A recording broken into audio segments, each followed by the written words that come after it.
Assalamualaikum warahmatullahi wabarakatuh. Salam sejahtera untuk kita semua. Saya Tri Nurul Fajarotun, guru informatika di SMA Negeri 1 Metro Lampung, yang merupakan calon guru penggerak Angkatan 5 dari Kota Metro. Pada kesempatan kali ini, saya akan memberikan paparan terkait dengan aksi nyata modul 1.4 Budaya Positif. Dalam program pendidikan guru penggerak Angkatan 5 ini, saya berada dalam bimbingan Bapak fasilitator saya, Bapak Dr. Andes Subaidi, MPD, dan pengajar praktek saya, Ibu Asih Fitriana Dewi, MPD. Adapun perancangan tindakan untuk aksi nyata yang saya lakukan, yang meliputi latar belakang, tujuan, tolak ukur, lini masa tindakan yang akan dilakukan, serta dukungan yang dibutuhkan adalah sebagai berikut.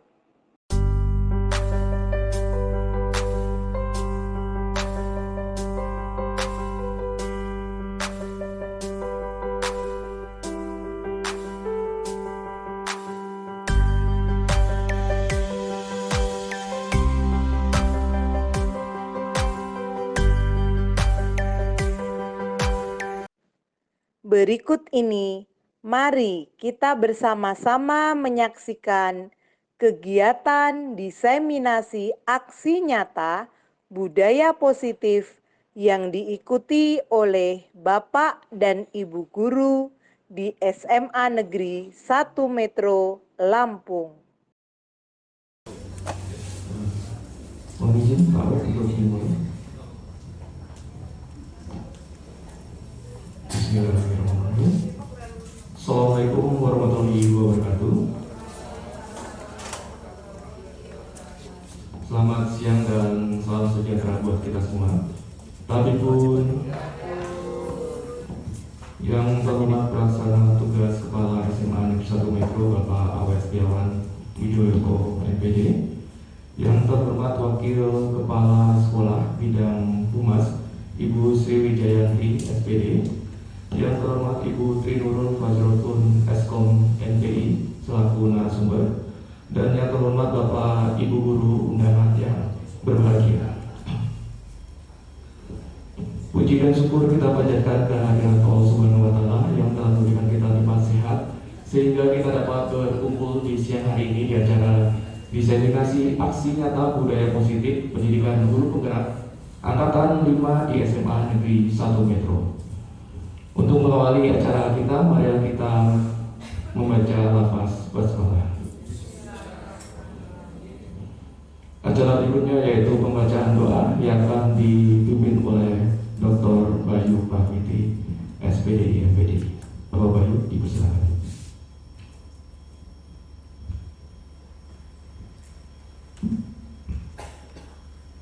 Bismillahirrahmanirrahim.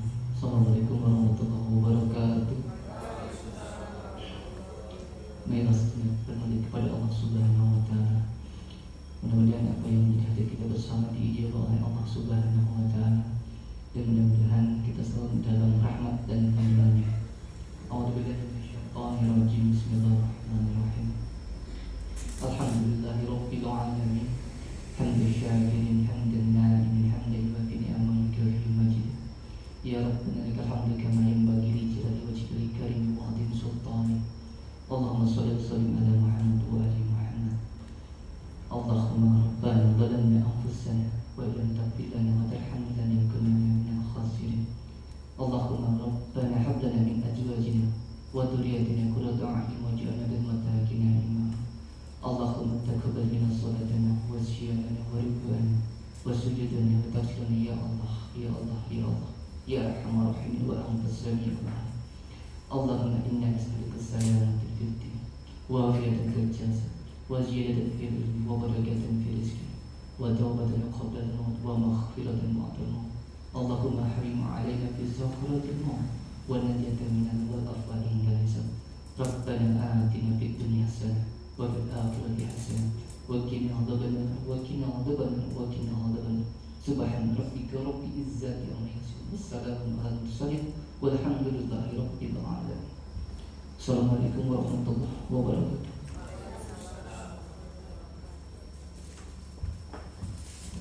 Acara berikutnya yaitu sambutan dan arahan dari Kepala SMA Negeri 1 Metro kepada Dr. Andes Awet Setiawan Widoyoko MPD. Kami persilakan.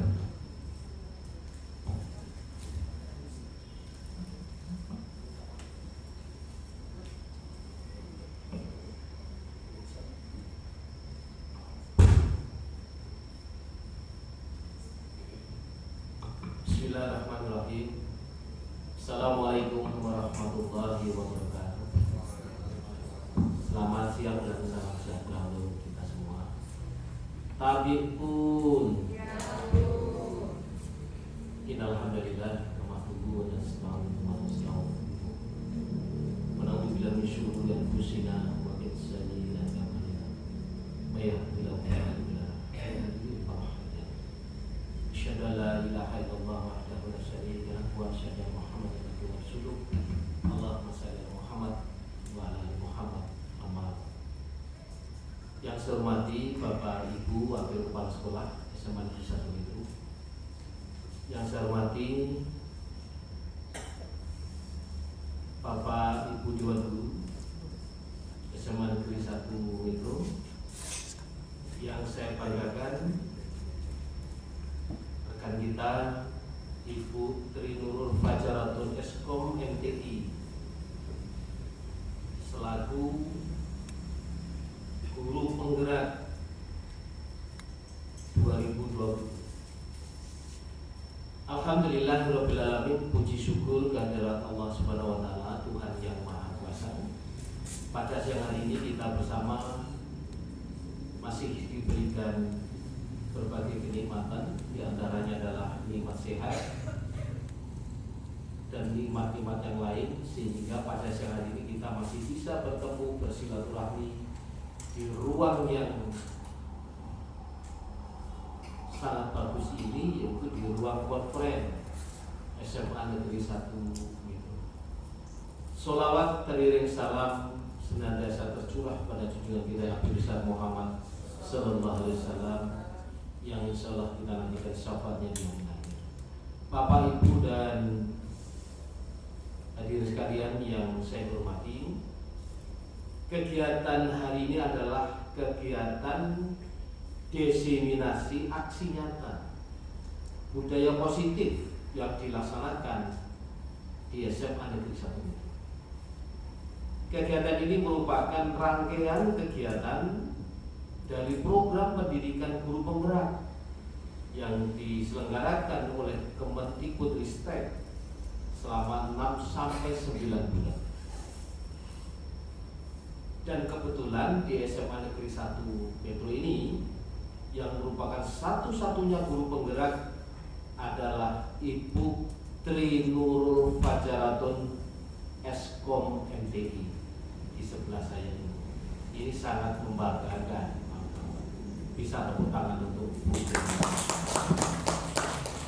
Yang pada kesempatan kali ini mendapatkan amanah dari Kemendikbudristek untuk mendiseminasikan terkait dengan program sekolah penggerak.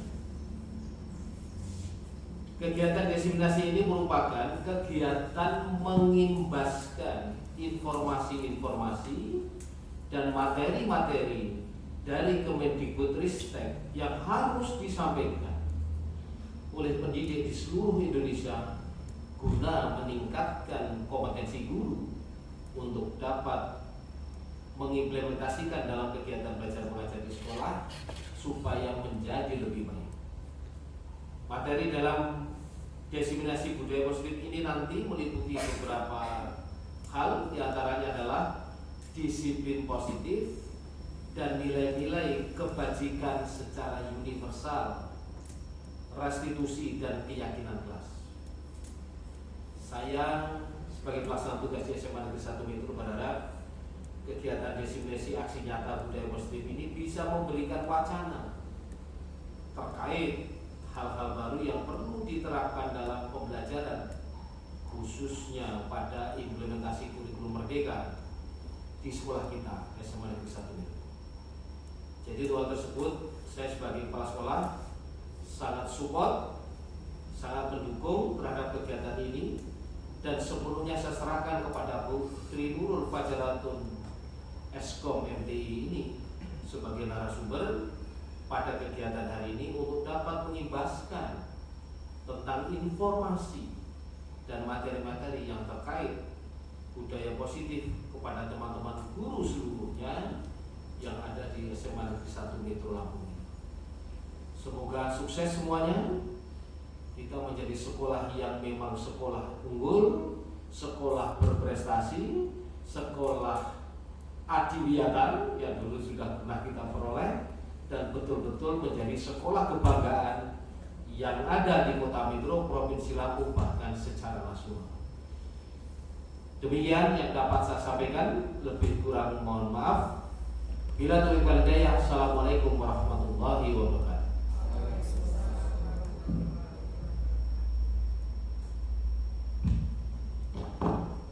Terima kasih Bapak Kabit. Menginjak ke acara berikutnya, yaitu paparan materi diseminasi budaya positif oleh Ibu Tri Nurul Fajaratun Eskom MTI. Kepada Ibu Tri Nurul kami persilakan.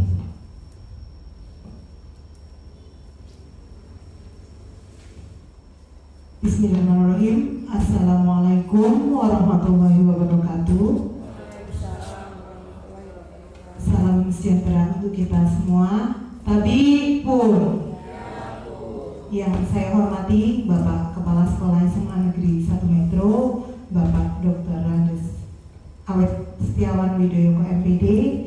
Yang saya hormati Bapak dan Ibu guru dari SMA Negeri 1 Metro, yang pada kesempatan ini alhamdulillah bisa bersama-sama berada di sini dalam kegiatan diseminasi aksi nyata budaya positif yang merupakan rangkaian dari program pendidikan guru penggerak angkatan 5 dari Kemendikbudristek. Baik Bapak Ibu yang saya hormati, kebetulan saya Nurul yang tentunya teman dari Bapak Ibu semua yang pada kesempatan hari ini mengikuti kegiatan pendidikan guru penggerak angkatan 5 yang berjalan kurang lebih sekitar 6 bulan.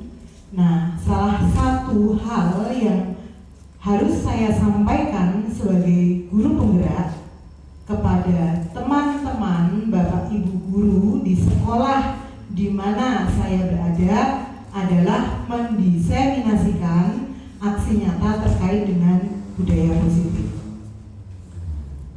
Kegiatan terkait dengan budaya positif ini mungkin beberapa hal sudah diimplementasikan oleh Bapak Ibu di sekolah kepada peserta didik dan di lingkungan sekolah, tetapi tentunya mungkin ada beberapa hal yang secara tidak langsung ada yang terlewat hal yang sederhana sebenarnya, tetapi belum kita lakukan karena mengingat kesibukan kita yang luar biasa, kemudian paradigma guru yang memang persepsinya adalah tujuan utama adalah capaian pembelajaran.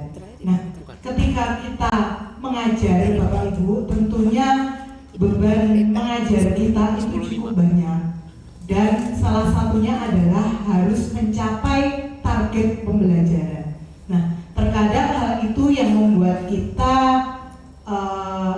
melupakan beberapa hal sederhana yang sebenarnya itu budaya positif yang patut kita terapkan kepada peserta didik kita, di mana karakter dari peserta didik kita itu sangat luar biasa beragam Bapak Ibu. Ya, dari karakter yang baik ada, karakter yang sedikit kurang ada, yang kurang banget juga ada, kan seperti itu ya. Jadi di sini saya menyampaikan beberapa hal yang saya dapat dan berusaha untuk mengimbaskan terkait dengan hal-hal tersebut. Baik Bapak Ibu, yang saya hormati, di sini kebetulan saya ada di pendidikan guru penggerak angkatan 5 Bapak Ibu, yang insya Allah selesai baru di bulan November nanti. Gitu, rangkaiannya memang cukup panjang dan luar biasa. Gitu. Jadi di sini Bapak Ibu, tentunya ada beberapa hal yang terkait dengan budaya positif. Secara umum budaya positif itu ya yang penting budaya baik yang ada di sekolah gitu. Nah, tetapi ada beberapa elemen dari budaya positif yang beraneka ragam, baik itu nanti menyentuh ke karakternya, baik itu nanti ke lingkungan pembelajarannya, situasional bagaimana nanti di kelasnya. Nah, seperti itu nanti akan kita bareng-bareng kita menyermati paparan ini, dan mungkin nanti kita bisa diskusi gitu ya. Mungkin nanti Pak Bairus, Bu Lela, Bu Ari dan sebagainya kita bisa diskusi bersama, kita bisa dialog bersama bagaimana menyiasati budaya positif ini di sekolah kita. Yang sudah terimplementasi itu apa, yang kira-kira belum apa, dan kesulitannya untuk mengimplementasikan itu apa gitu. Jadi intinya untuk murid gitu ya Bapak Ibu, intinya untuk murid, karena memang guru itu bukan hanya sekedar mengajar, tetapi guru yang sebenarnya adalah menuntun murid sesuai dengan kodrat alam dan kodrat zamannya. Nah, itu Ki Hajar Dewantoro ya, Bapak Awet ya, yang memberikan statement itu. Artinya menuntun murid sesuai dengan kodrat alam dan zamannya. Jadi memang setiap anak punya kodrat alam masing-masing gitu ya, dari karakternya, dari latar belakangnya, bakatnya, minatnya, itu mereka ada. Nah, itu yang harus kita tuntun, bukan dipaksakan sesuai dengan tujuan pembelajaran A, semua harus ke A gitu. Kalau kodrat zaman itu sesuai dengan perkembangan teknologi yang ada saat ini. Jadi kita tuntun anak-anak sesuai dengan kodrat zamannya. Artinya tidak hanya siswa yang harus belajar, tetapi Bapak Ibu guru juga harus terus menjadi guru pembelajar agar bisa menuntun anak sesuai dengan kodrat zaman saat ini. Walaupun di zaman dulu itu kita tidak ada Bapak Ibu pembelajaran terkait dengan bagaimana membuat pelajaran geografi, membuat sebuah map dengan aplikasi gitu. Nah, artinya di zaman saat ini guru geografi harus meningkatkan kompetensi tersebut. Bagaimana saya harus menguasai aplikasi atau program Microsoft Visio untuk membuat sebuah map yang interaktif, misalnya seperti itu. Jadi menuntun, mari sama-sama kita sebagai guru untuk terus menuntun murid sesuai dengan kodrat alam dan zaman. Nah, baik Bapak Ibu, nanti beberapa hal terkait dengan budaya positif, yaitu yang pertama terkait dengan disiplin positif dan nilai-nilai kebajikan universal. Kemudian yang kedua terkait dengan teori motivasi, hukuman, penghargaan, dan restitusi. Mungkin restitusi sudah pernah dengar Bapak Ibu?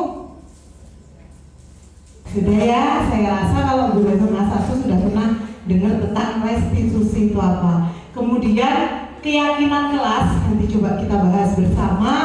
Kebutuhan dasar manusia, restitusi 5 posisi kontrol, dan segitiga restitusi.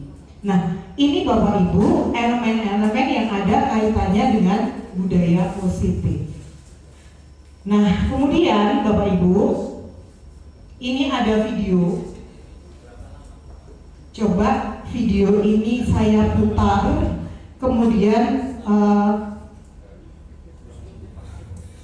Bapak Ibu silakan mencermati sebentar video ini dengan hati.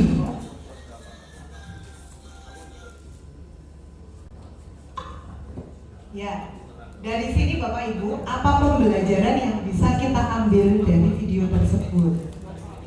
Mungkin Bu, ya. Bu Erlina. Sebelumnya, Assalamualaikum warahmatullahi wabarakatuh. Terima kasih atas kesempatan waktu untuk memberikan refleksi dari video yang ada. Jadi dari video yang ada itu seorang Bernard mempunyai suatu keinginan atau cita-cita di mana Bernard ini melihat sesuatu di sana kelihatannya indah. Nah, dia mempunyai satu konsep bagaimana saya sampai di tempat yang indah tersebut. Maka dengan upaya yang dilakukan oleh seekor Bernard tadi, dia dengan menggunakan alat istilahnya ya untuk membantu supaya bisa naik. Namun dengan alat tersebut mengalami kegagalan. Jadi si tokoh tadi tetap berupaya gigih untuk sampai ke atas. Nah, akhirnya dengan membuka apa yang dia punya, pemikirannya, maka dia melihat punya kemampuan di mana dia punya kuku-kuku yang tajam. Maka dengan kuku-kuku yang tajam itulah dipergunakan oleh Bernard untuk mencapai di atas. Namun kenyataan dengan perjuangan yang gigih tersebut sampai di puncak, namun akhirnya mendapat tantangan ataupun ya ujian berikutnya bagaimana bisa sampai di tempat yang dia inginkan. Namun kenyataannya belum sampai, dia pun harus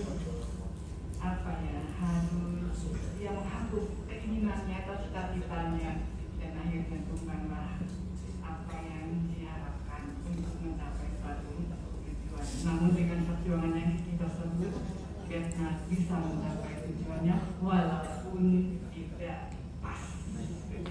Terima kasih. Aplaus untuk Bu Siti Erlina, luar biasa. Mungkin ada satu lagi yang ingin menambahkan, Bu Ari, Bu Sri Jayanti, monggo. Ya, baik, terima kasih Bu Nurul. Tadi Bu Erlina sudah menyampaikan pandangannya.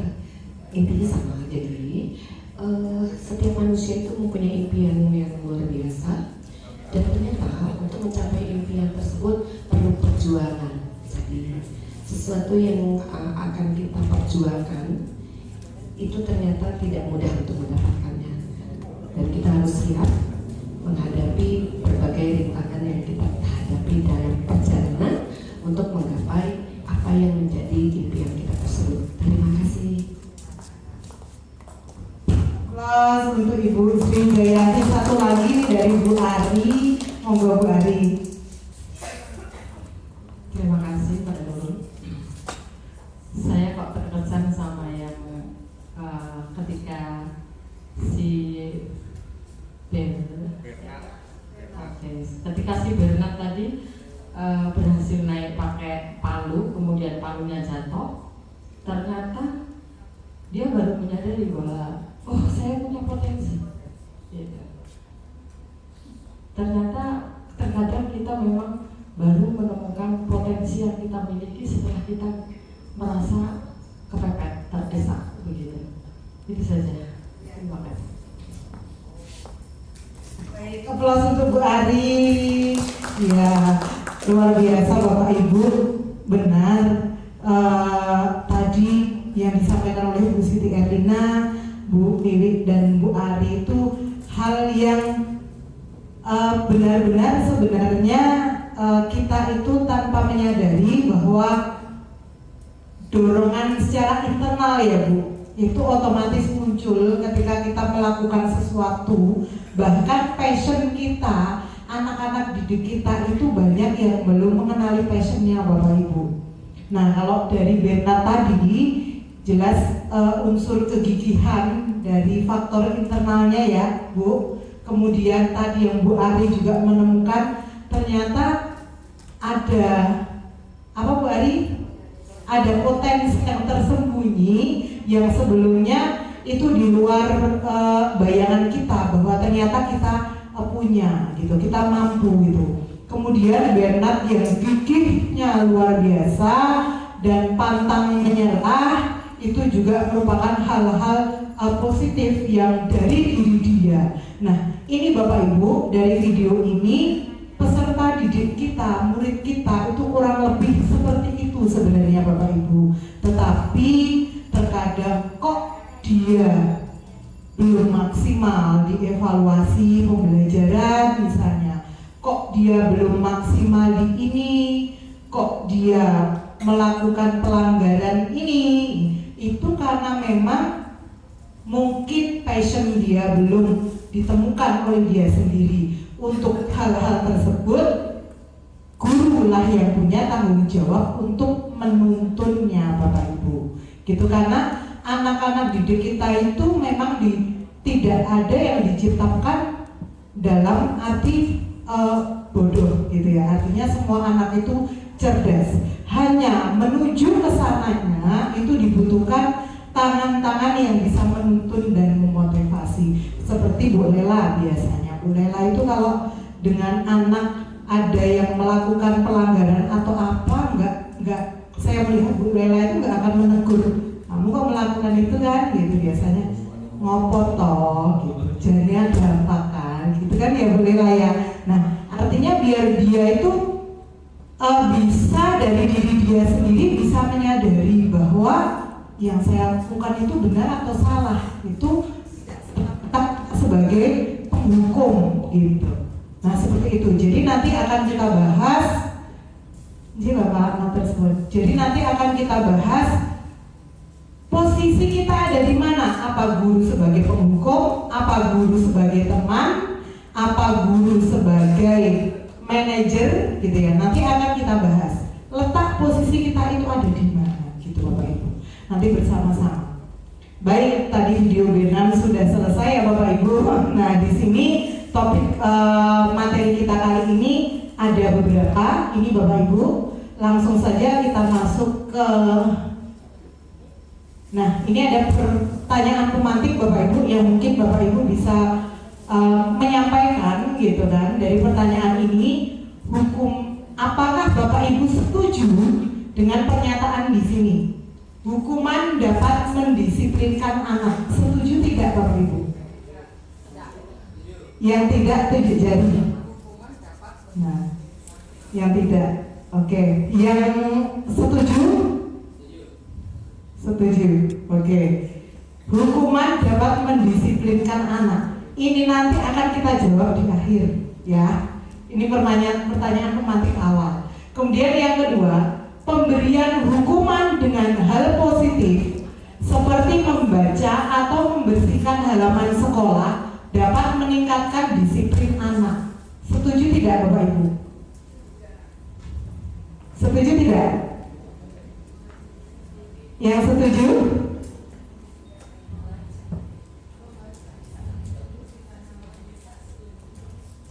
Tidak setuju, kayaknya banyak yang tidak setuju ya. Setuju, yang setuju tunjuk jari. Ya, yang setuju 3, yang lain berarti tidak. Kemudian yang ketiga, memberi penghargaan dapat meningkatkan motivasi belajar anak. Setuju tidak? Setuju. Ada Mbak Tati yang tidak. Oke, ada yang tidak? Oke. Memberikan penghargaan dapat meningkatkan motivasi belajar anak. Ya, oke. Oke, ini kita keep dulu ya. Nanti setelah di akhir masuk ke materi itu nanti akan kita bahas. Baik, Bapak Ibu. Nah, kali ini terkait dengan disiplin positif dan nilai-nilai kebajikan universal. Nah, di sini ada kasus Bapak Ibu. Ini untuk melihat bagaimana paradigma kita. Ketika di sini ada A dan B. A misalnya di sini ada Bu Mai, B-nya ada Bu Yupen, ya. Di A, sobeklah cari kertas kecil, jadi punya kertas kecil gitu ya. Tuliskan benda atau sesuatu yang sangat berharga menurut Bu Mai gitu ya. Di sini letakkan di salah satu tangan Anda dan genggamlah dengan erat. Kemudian buatlah kepala yang kuat.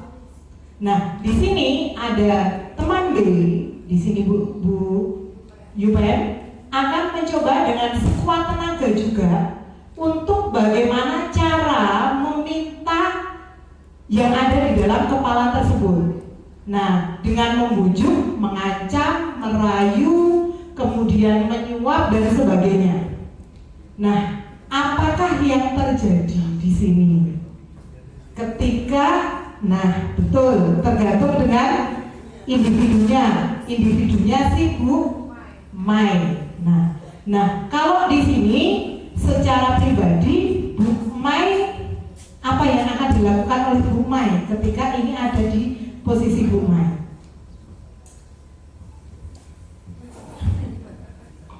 Itu berharga sekali itu palang itu yang ada di dalamnya itu. Mempertahankan ya. Walaupun dengan disuap, dibujuk, dirayu, diancam sama kuliban. Diancam. Ya gelut. baik. Di sini Bu Mai mempertahankan, ya mempertahankan. Ya itu tergantung memang dari diri pribadi masing-masing. Tapi ketika kita punya motivasi untuk saya akan mempertahankan itu, walaupun apapun yang ada di sekeliling kita, ya yang akan kita lakukan adalah mempertahankannya. Nah, ini sekilas untuk yang paradigma itu. Kemudian di sini Bapak Ibu, perubahan paradigma teori kontrol ini yang ilusi kontrolnya gitu ya, yang selama ini terjadi, ilusi guru mengontrol murid. Kita tidak dapat memaksa murid untuk berbuat sesuatu jika murid tersebut memilih untuk tidak melakukannya.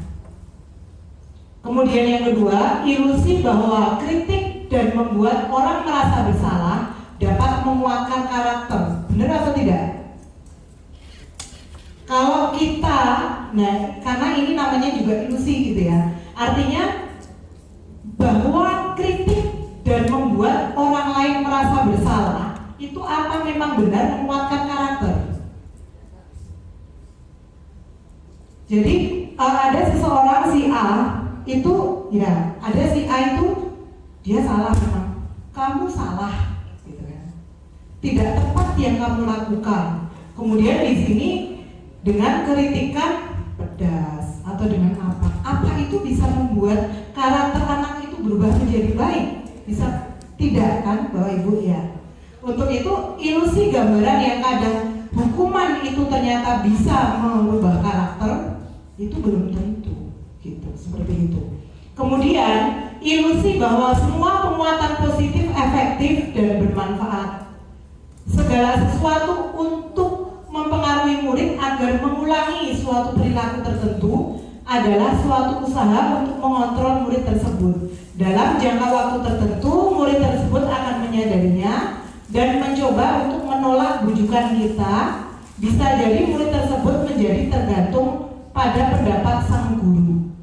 Penguatan positif apakah efektif bermanfaat, Bapak Ibu? Jadi ketika anak pertama melakukan kesalahan, kemudian dia dikuatkan, ini tidak benar, ini tidak benar. Kemudian besok lagi anak tersebut mengulangi lagi, tidak benar seperti itu. Jadi artinya dia tergantung dengan penguatan kita toh. Ya, itu apakah efektif untuk merubah karakter anak tersebut? Tidak. Kalau secara sekilas kita membaca, iya kan? Sekilas kita penguatan positif ya iya, itu akan merubah. Menurut kita positif penguatan itu. Tapi negur 1, negur 2, negur 3 dan seterusnya. Gitu. Kemudian yang ketiga, ilusi bahwa orang dewasa memiliki hak untuk memaksa. Jelas? Tidak. Nah, artinya merubah paradigma bahwa guru itu bukan tidak berkuasa atas kesalahan yang dilakukan oleh peserta didik. Bisa jadi peserta didik itu adalah sumber belajar kita. itu tidak hanya sebagai sumber belajar bagi murid, tetapi murid pun adalah sumber belajar kita. Kita ketemu siapa, saya ketemu Bu Siti Erlina, pasti ngobrol itu dia pasti jadi sumber belajar saya. Kalau misalnya kita ketemu penjahat, ngobrol dengan penjahat itu, gitu ya. Kemudian kenapa dia melakukan itu dan lain sebagainya. Dari situ kita dapat sumber belajar nggak Bapak Ibu? Tetap dapat, walaupun sumber belajarnya bukan gimana cara mencuri, bukan. Cara, oh ternyata dia jahat itu karena latar belakang ekonomi. Berarti gimana caranya kita itu bekerja keras untuk meningkatkan kondisi ekonomi kita, kan begitu ya. Artinya siapa yang kita temuin pasti sumber belajar kita, baik itu orang baik ataupun orang buruk.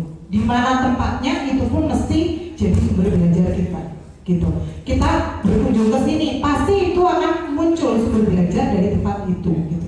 Jadi itu ya Bapak Ibu, ilusi-ilusi ini mungkin bisa kita ini kembali bahwa oh iya ya, ternyata saya itu menguatkan dengan begitu-begitu ya tidak akan membuat perubahan, gitu. Nah, kemudian di sini Bapak Ibu, stimulus respon dan teori kontrol, perubahan paradigma stimulus respon dan teori kontrol. Siapa sesungguhnya yang memiliki kontrol? Diri kita sendiri. Dari sini kita mencoba mengubah agar berpandangan sama dengan kita. Kemudian kita berusaha memahami pandangan orang lain tentang dunia. Nah, itu bedanya Bapak Ibu. Nah, di sini beda ketika kita berpandangan, kita mencoba untuk berpandangan sama dengan orang lain. Anak-anak didik kita diminta untuk harusnya kamu berpandangan sama dengan pemikiran saya. Itu juga kurang tepat, karena belum tentu yang ada di pemikiran kita itu orang lain menganggapnya itu hal yang pandangan yang baik, gitu. Nah, jadi di sini kemudian semua perilaku memiliki tujuan. Hanya Anda yang bisa mengontrol diri Anda tidak bisa mengontrol orang lain. Kolaborasi dan konsekuensi menciptakan pilihan-pilihan baru. Ini isi dari teori kontrol Bapak Ibu. Kalau ini statement ya Bapak Ibu. Jadi kalau ini bukan opini pendapat, memang teori kontrol memuat hal ini, gitu. Nah, ini mungkin saya skip yang ini disiplin positif. Nah, di sini untuk disiplin, hukuman, penghargaan itu terkadang disalahartikan seperti tradisi memotong rambut dadaan, gitu ya, atau hal yang lain nanti akan kita kupas. Artinya hukuman yang seperti apa toh yang boleh, atau memang semua hukuman itu sebenarnya nggak boleh, gitu. Yang boleh itu konsekuensi dari sesuatu hal atau pelanggaran. Nah, di sini makna disiplin sudah kita ketahui di sini Bapak Ibu, bahwa namun dalam budaya kita makna kata disiplin telah berubah menjadi sesuatu yang dilakukan seseorang pada orang lain untuk mendapatkan kepatuhan. Kecenderungan umum adalah menghubungkan kata disiplin dengan ketidaknyamanan, bukan dengan apa yang kita hargai atau pencapaian suatu yang mulia. Benar nggak Bapak Ibu? Faktanya, nah disiplin, nah kita harus disiplin. Tetapi kenyataannya yang ada di pikiran anak disiplin itu karena takut dihukum, karena takut itulah, gitu. Padahal makna disiplin yang sesungguhnya itu internal dari diri, bahwa menyadari saya harus melakukan ini karena memang untuk kepentingan saya, kan gitu. Jadi nanti kita belajar bareng Bapak Ibu gimana caranya anak-anak kita ubah paradigmanya dan dia bisa melakukan disiplin karena memang internal dari diri mereka sendiri. Nah, kemudian kalau nilai-nilai kebijakan universal di sini, nilai-nilai kebijakan adalah sifat positif manusia yang merupakan tujuan mulia yang ingin dicapai setiap individu. Nilai-nilai tersebut bersifat universal dan lintas bahasa, suku, bangsa, agama maupun latar belakang.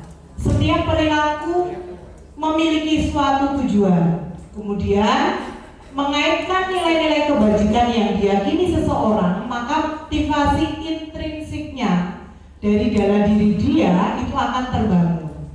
Kemudian nilai kebajikan yang ingin dicapai oleh setiap anak Indonesia kita kenal dengan profil pelajar Pancasila. Yaitu apa Bapak Ibu profilnya? Beriman bertakwa, berakhlak mulia, mandiri, bernalar kritis, berkebinekaan global, bergotong royong dan kreatif. P5. Nah, ini. Kemudian yang berikutnya tentang teori motivasi, hukuman, konsekuensi dan restitusi. Jadi di sini kalau Ki Hajar Dewantara selalu menginspirasi kita akan beberapa hal yang memang salah satunya tadi adalah menuntun murid sesuai dengan kodrat alam dan zamannya. Selain itu apa lagi Bapak Ibu? Ing ngarso sung tulodo, ing madya manom karso, tuturi handayani. Kemudian di sini merdeka itu artinya tidak hanya terlepas dari perintah, akan tetapi juga cakap buat memerintah diri sendiri. Nah, merdeka itu tidak terlepas dari perintah. Artinya bukan semerta-merta merdeka itu bebas, saya nggak mau diperintah siapapun. Tapi merdeka itu juga cakap untuk memerintahkan diri sendiri. Dalam artian itu mengendalikan diri ya Bu. Artinya perintah terhadap diri sendiri itu harus dilakukan. Karena walaupun kita tidak mau diperintah oleh orang lain seperti itu. Nah, kemudian di sini ini mungkin saya next saja. Nah, teori motivasi perilaku manusia, karena ini harus saya sampaikan juga ya Bapak Ibu ya. Di sini ada motivasi eksternal, motivasi eksternal yang kedua, kemudian yang terakhir adalah motivasi internal. Nah, di sini yang motivasi eksternal ini untuk menghindari ketidaknyamanan atau hukuman apa yang terjadi apabila tidak melakukannya. Ini yang biasa anak-anak kita pegang teguh Bapak Ibu. Motivasi eksternal. Dia tidak mau melakukan sesuatu, tidak mau melanggar, tidak mau ini karena dia takut dengan hukuman. Karena dia merasa tidak nyaman kalau nanti ditegur dan lain sebagainya. Kemudian untuk mendapatkan imbalan dari orang lain tadi ya Bu tadi ya. Jadi motivasi eksternal itu tadi Bu tadi.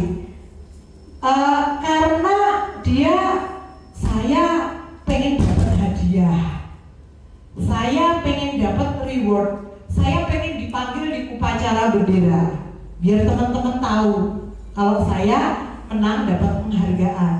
Itu motivasi eksternal. Ya Bapak Ibu ya. Jadi makanya nanti kita simpulkan penghargaan yang seperti itu sebenarnya bagaimana untuk kondisi mentalitas anak. Kemudian yang terakhir adalah motivasi internal. Ini yang merupakan tujuan dari disiplin positif, yaitu untuk menghargai diri sendiri. Saya akan menjadi orang yang seperti apa bila saya melakukannya. Nah, itulah motivasi dari diri anak. Oh, saya akan melakukannya, saya akan ikut lomba ini karena dengan saya ikut lomba ini otomatis saya tahu kemampuan mengukur diri, kemampuan saya. Ketika saya kalah berarti saya harus meningkatkan kompetensi saya. Nah, itu yang mungkin paradigma seperti itu masih jarang di anak-anak kita, tetapi pasti ada. Karena saya tahu betul banyak anak-anak kita yang memang dia hobinya itu ya kompetisi gitu ya Bu Dina ya. Bu Dina mungkin tahu banyak gitu ya. Jadi yang hobinya emang kompetisi, artinya ketika dia tidak kompetisi itu saya itu kayaknya kok belajarnya nggak ada manfaatnya ya, karena nggak saya ukur gitu ya. Nah itu motivasi intrinsik dari diri dia sendiri. Nah ini Bapak Ibu yang sebaiknya kita ciptakan gitu ke anak didik kita. peserta. Itu terkait dengan motivasi perilaku manusia. Baik untuk kita juga nggak apa-apa Bapak Ibu, untuk Bapak Ibu guru juga bisa hal itu dilakukan ketika saya mengajar. Itu karena memang saya akan memanfaatkan ilmu yang saya punya untuk ditransfer ke anak-anak gitu. Saya karena memang merasa bahwa saya mengajar itu ibadah gitu ya. Nah mungkin hal-hal seperti itu juga bisa diterapkan oleh Bapak Ibu guru selain peserta didik. Nah kemudian terus dikasih saya naik. Nah sekarang coba kita bahas Bapak Ibu tentang hukuman tadi.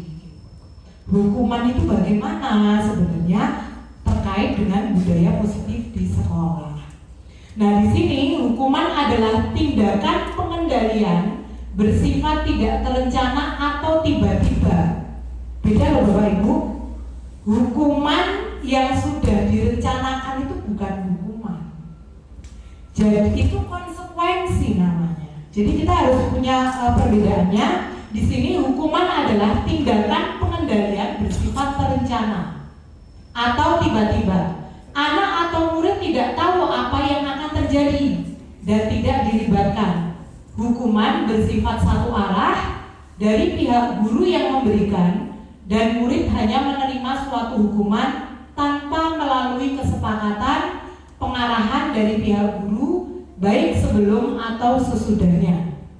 Hukuman yang diberikan bisa berupa hukuman fisik, psikis, disakiti oleh suatu perbuatan atau kata-kata. Kata-kata juga akan menjadi hukuman. Mungkin gambaran dari ini Mas Dr. Bayu mungkin ada tanggapan terkait dengan hukuman, kira-kira hal apa bentuknya gitu ya. Hukuman itu tepat atau tidak mungkin Mas Bayu. Monggo. Bismillahirrahmanirrahim. Assalamualaikum warahmatullahi wabarakatuh. Hukuman ini menurut saya ada betulnya dan ada baik dan ada buruknya. Bagaimana kita melihat dari perspektif mana kita melihatnya dan melakukannya. Karena memang dalam hal ini khususnya peserta didik itu yang mengakibatkan mereka disiplin yang tadi Bu Nur sampaikan, ada faktor eksternal dan internal. Nah, untuk itu kita mengupayakan sebisa mungkin untuk peserta didik ini sesuai dengan teori yang disampaikan adalah kemampuan dirinya, bukan karena ada sesuatunya. Tapi apapun bentuk hukuman itu menurut saya masih bisa dilaksanakan sesuai dengan yang tidak terencana, gitu ya. Karena memang kalau sifatnya tidak terencana itu jatuhnya hukuman. Kalau terencana itu adalah punishment atau yang sudah ada konsekuensinya ketika saya melanggar. Misal, ketika saya terlambat, maka yang saya dapatkan adalah menunggu di gerbang dan saya akan mendapatkan mungkin peringatan ataupun teguran. Mungkin seperti itu sih Bu. Terima kasih. Baik, aplaus untuk Pak Bayu. Bu Lela mau menambahkan? Atau Pak Apri atau mungkin yang lain setuju dengan adanya hukuman? Oh ya, Mas Hanif. Pak Guru BK ini yang selalu menghadapi banyak hal terkait dengan karakter anak. Monggo. Baik, terima kasih atas kesempatannya. Bismillahirrahmanirrahim. Assalamualaikum warahmatullahi wabarakatuh. Oke, terkait dengan disiplin atau disiplin belajar, tentunya saya banyak membaca referensi gitu ya. Salah satu referensi yang saya baca adalah unsur disiplin itu dan salah satu dari peraturan, hukuman, penghargaan dan konsistensi. Namun dalam kurikulum Merdeka ini disebutkan hukuman adalah konsekuensi. Namun pada kenyataannya yang sering kita lakukan ketika kita melakukan konsekuensi, anak menganggapnya adalah hukuman. Ibu ya, jadi kita para bapak dan ibu dengan guru itu terkait masalah itu pasti menyebutnya adalah hukuman, walaupun itu sebelumnya sudah kami sosialisasikan, kita kita beri peringatan, nah nanti kalau kamu melakukan hal ini akan terjadi hal ini. Itu kan konsekuensi, Bu. Tapi dalam kenyataannya konsekuensi itu disebut dengan hukuman. Iya, seperti itu ya, Bu ya. Ya, terima kasih. Baik, aplaus untuk Mas Hanif. Jadi intinya sebenarnya hukuman tidak setuju dengan adanya hukuman ya, adanya konsekuensi gitu Mas Hanif. Hukuman itu yang selama ini kita jalani di Indonesia adalah bentuk dari konsekuensi. Iya. Kata lainnya itu ya. Iya. Iya, jadi artinya hukuman yang diterapkan saat ini, hukuman karena adanya aturan. Jadi hukuman dianggap sebagai konsekuensi dari sebuah aturan yang dilanggar. Oke, jadi hukuman boleh berarti hukuman. Nah, sekarang kita lihat yang konsekuensi, gitu. Nah, jadi memang Bapak Ibu, hukuman yang ada di paparan tadi, hukuman yang tidak terencana, mungkin berbeda dengan yang disampaikan Mas Hanif ya. Ya, hukuman yang memang sudah ada aturannya, sudah disosialisasikan. Nah, di sini konsekuensi adalah bentuk pengendalian, sudah terencana dan sudah disepakati, ini yang harus kita garis bawahi. Nah, sudah dibahas dan disetujui oleh murid dan guru. Umumnya bentuk-bentuk konsekuensi dibuat oleh pihak guru atau sekolah. Nah, di sini murid sudah mengetahui sebelumnya konsekuensi apa yang akan diterima. Pada konsekuensi, murid tetap dibuat tidak nyaman memang untuk jangka waktu tertentu. Nah, konsekuensi biasanya diberikan berdasarkan suatu data yang umumnya dapat diukur. Misalnya 3 kali tugas tidak terselesaikan pada batas waktu tertentu, murid melakukan kegiatan luar kegiatan pembelajaran, mengobrol dan hal-hal lain. Nah, itu konsekuensi. Jadi memang tadi Mas Hanif yang sudah dilakukan selama ini berarti bentuknya itu konsekuensi, bukan hukuman. Tapi anaknya itu adalah hukuman gitu. Ya, seperti halnya ya, konsekuensi hasil dari sebuah kesepakatan yang terencana. Memang untuk itu di dunia pendidikan memang hal hukuman itu sebaiknya di budaya positif tidak untuk diterapkan. Tetapi konsekuensi dari sebuah pelanggaran itu bisa dilakukan, sudah disosialisasikan, anak sudah tahu, semua warga sekolah sudah tahu. Nah, hal-hal tersebut otomatis dia akan memvalidasi diri anak-anak itu. Oh ya, saya memang salah, saya memang tidak sesuai dengan aturan yang ada, kan seperti itu. Itu. Nah, nanti di restitusi akan kita kupas lagi Bapak Ibu di sini. Nah, di sini untuk bedanya hukuman dengan konsekuensi. Nah, di sini sesuatu yang menyakitkan dan harus terjadi. Hukuman contohnya tidak ada aturan apa-apa, tahu-tahu gitu ya, secara fisik apa, padahal itu sebelum karena emosional mungkin dari guru dan lain sebagainya, jadi langsung itu terjadi dan menyakitkan baik itu fisik ataupun hati. Kemudian kalau konsekuensi sesuatu yang memang harus terjadi ya Mas Hanif ya, karena ya memang harus terjadi dan anak itu otomatis sudah memvalidasi diri dia bahwa ya ini harus terjadi gitu. Kemudian yang kedua, membuat anak sakit ya, kemudian membuat anak merasa tidak nyaman dalam jangka waktu tertentu ya, karena dia harus menerima konsekuensi, otomatis ya di saat itu juga dia akan merasa ya saya deh melanggar, saya dapat inilah, apalagi anak nyebutnya dapat hukuman lah gitu, padahal itu sebuah konsekuensi. Nah, di sini konsep diri yang buruk, hukuman itu dampaknya memang ke konsep diri anak yang buruk. Justru kemudian untuk konsekuensi ini akan memberikan dampak konsep diri yang baik. Kemudian marah, rasa bersalah, dipermalukan, merasa tidak dihargai. Itu dari bentuk hukuman yang terjadi. Kekurangan hak, dibuat tidak nyaman, diasingkan untuk sementara. Nah, ini konsekuensi juga gitu, walaupun mungkin tidak semua bentuk konsekuensi sampai ke level ini gitu. Seperti itu. Ya Bapak Ibu ya, untuk konsekuensi dan hukuman. Jadi sebenarnya di SMA 1 sudah menerapkan bahwa tidak bentuk hukuman sebenarnya ya, karena memang konsekuensi dari sebuah peraturan yang sudah disepakati, sudah disosialisasikan, semua warga tahu, tetapi kadang anak menganggapnya itu adalah hukuman. Oke, jadi mungkin perlu ditekankan ke anak ya, itu bukan hukuman loh nak, itu konsekuensi. Atas apa? Kamu buat kesalahan apa coba? Kamu cari tahu salahnya di mana gitu. Seperti itu. Ini mau saya tutup lupa. Tadi mau saya minta untuk menjawab. Ya.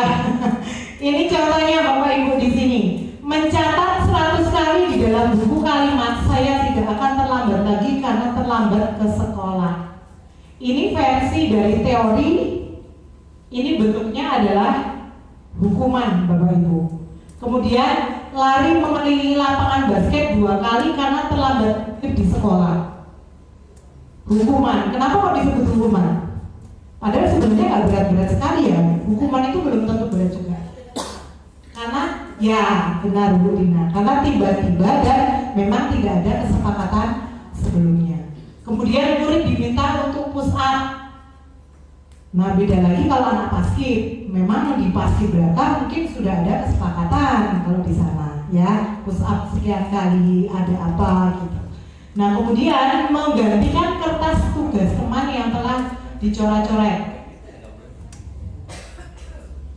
Ya, ini konsekuensi bentuknya. Kemudian membersihkan tumpahan di meja karena memang itu kesalahan dia, ya. Memang itu murni, oh saya gitu, oh berarti saya harus begini gitu.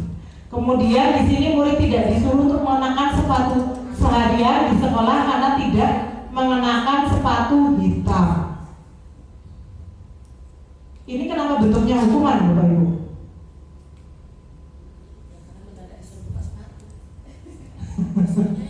Murid tidak disuruh untuk mengenakan sepatu seharian di sekolah karena tidak mengenakan sepatu hitam.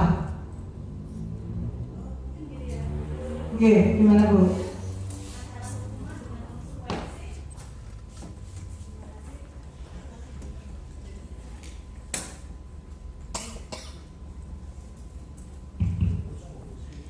Jadi kalau dilihat itu antara hukuman atau konsekuensi itu, kalau hukuman sepertinya tidak ada kaitan antara kesalahan dengan hukumannya, gitu kan ya. Mencatat 100 kali di dalam buku kalimat saya tidak akan terlambat lagi karena anak terlambat ke sekolah. Itu kan tidak ada hubungan dengan keterlambatan anak. Sedangkan kalau konsekuensi itu menggantikan kertas tugas teman yang telah dicoret-coret. Dia mencoret tugas temannya lalu menggantikan kertasnya, berarti ada kaitannya gitu kan. Kalau yang konsekuensi kedua itu membersihkan tumpahan air di meja, tulis karena tersenggol pada saat belajar. Ada hubungannya antara hukuman dengan kesalahannya, antara konsekuensi ya dengan kesalahannya. Lalu lari mengelilingi lapangan basket 2 kali karena terlambat 10 menit. Itu juga ada hubungannya karena pelajaran PJOK. Mungkin seperti itu ya. Kalau yang lainnya hukumannya kan nggak ada kaitannya gitu ya, sepertinya. Ya, aplaus untuk Bu Asri. Bisa ada yang mau menambahkan? Ada yang mau menambahkan? Ya, monggo Bu Iwi. Bu, saya mau nanya Bu, saya pakai itu. Iya, seperti kata Bu Asri tadi gitu, namanya konsekuensi itu pastinya sesuatu yang terdampak gitu dari apa yang melanggar. Nah, seperti pertanyaan saya agak bingung ini, anak-anak kita yang lompat pagar itu jadi kita kasih hukuman atau konsekuensi? Kan tadi hukuman nggak bagus ya. Terus kita kasih konsekuensi, kalau lompat pagar itu konsekuensinya apa gitu. Nah, kemudian ke depannya, berarti kalau memang hukuman itu harus dihindari, tatip kita bunyinya bukan hukuman lagi nanti, berarti bunyinya adalah konsekuensi. Itu lebih bijak sih memang. Mas Hanif, kali lebih ke Mas Hanif aja ya. Coba dong, yang lompat pagar itu kita konsekuensinya apa kira-kira? Khususnya saya ini. Kamu pernah ibu suruh pusat nggak? Itu berbicara panisme itu. Terima kasih. Kalau berbicara soal tatib, kalau berbicara soal hukuman di Indonesia ini kan sebenarnya tidak boleh menghukum individu sebanyak 2 kali pada satu kali pelanggaran. Misal kita sudah memberikan hukuman dengan pemberian poin, itu adalah hukuman atau konsekuensi lah ya. Konsekuensinya adalah pemberian poin. Ketika poin itu terakumulasi, maka akan ada yang selanjutnya. Tapi setelah diberikan poin, ini hanya boleh diberikan pembinaan. Bentuknya nggak boleh dengan yang lain-lain. Kalau satu kali itu. Tapi kalau ini kan ada di hukum negara itu seperti itu. Korupsi di penjara. Tapi setelah di penjara selesai mereka, Bu. Sudah dihukum 1 kali, masyarakat tidak boleh menghukumnya kembali. Itu di Indonesia seperti itu. Gitu. Jadi kalau sudah ada poin, yang berbicara adalah angkanya. Setelah angkanya urutannya sesuai dengan yang kita sepakati sampai dengan 50, skorsing 100 kembalikan orang tua. Demikian Bapak Ibu semuanya. Tetap itu bentuknya konsekuensi. Boleh monggo, boleh lah. Iya, saya jadi penasaran karena kemarin ketemu dengan Pak Cimpung. Beliau menyatakan bahwa sekolah kita adalah sekolah ramah anak. Nah, dalam sekolah ramah anak itu katanya tidak ada yang namanya mengeluarkan siswa dari sekolah. Artinya bagaimana akumulasi poin itu berlaku saat kita berbenturan dengan aturan yang ada pada sekolah ramah anak itu. Maka tindakan kita akan jadi bingung. Nah, itu yang saya ingin tanyakan jadinya. Terima kasih. Kita nggak mau, kita kasih konsekuensi dalam ramah anaknya. Terima kasih Bu Lena sudah disinggung tentang sekolah ramah anak. Ya, ini kami dan tim kesiswaan juga sedang kebingungan melangkah ketika kita berbicara tentang sekolah ramah anak dan kita sudah deklarasi sekolah ramah anak.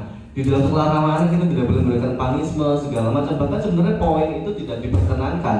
Tapi penggantian dari kalimat poin kita alihkan ke pembinaan. Pembinaan 1 apa, pembinaan 2 apa, pembinaan 3 apa, dan seterusnya.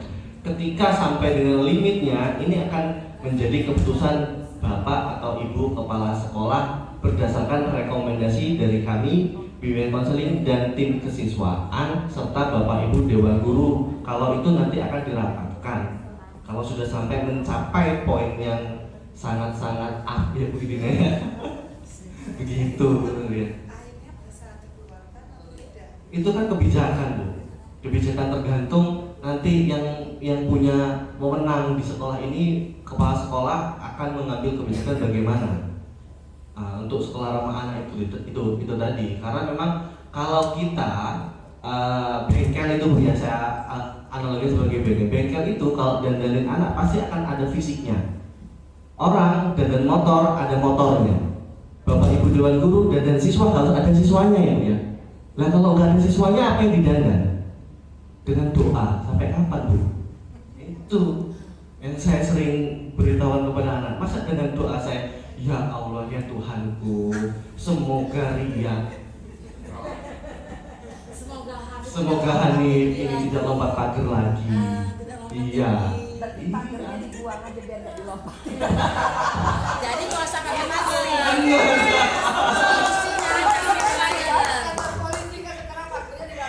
Ya, upload Bapak Ibu semuanya. Ya. Jadi artinya tetap akhirnya di konsekuensi ya Bu Lena.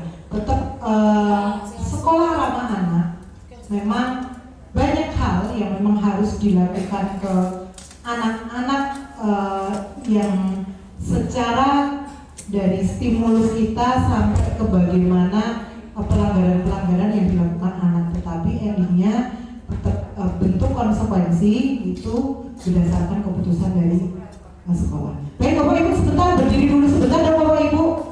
Berdiri sebentar. Biar kita rileks sebentar. Ya, biar kita agak rileks. Tangannya direlakan dulu. Mau pijet-pijetan? Tangannya direlakan. Bapak Ibu, kita biasa menulis dengan pena, ya, menulis angka dengan pena 1, 2, 3, 4, 5 dan seterusnya. Nah, sekarang coba kita sambil untuk merelaksasi leher, bahu, pinggang, gitu ya. Kita mencoba untuk membentuk angka, tetapi dengan badan kita. Nah, yang pertama pakai tangannya ditaruh ke depan, Bapak. Kita membuat sketsa angka yang biasanya dengan pena dengan jari, sekarang dengan badan, dan itu dilakukan benar-benar sampai kerasa gitu ya di otot kita. Contohnya, misalnya 2. Berarti kita harus tangannya menulis angka 2, badannya juga 2. Nah, badannya juga Bapak Ibu, selain tangan badan juga 3, berarti 3. Pinggulnya itu 3. Ini lebay ya pinggul. Iya, semua badan. Pinggul itu 3. Misalnya 8,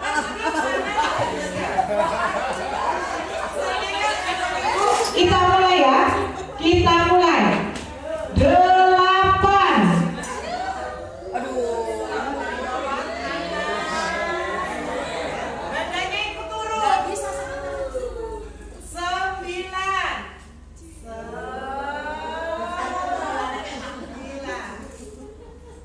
Rata-rata masih tangannya yang gerak 9, badannya belum. Kalau 9 kan badannya membentuk 9, kan gitu, ya kan? Ayo Bapak Ibu, coba mungkin biar Rina agak kesini dikit. Agak mundur dikit Bu. Ya, yuk 5 Bapak Ibu.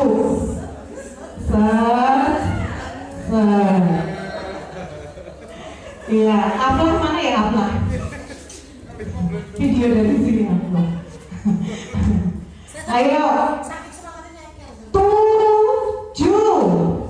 Angka 7, badannya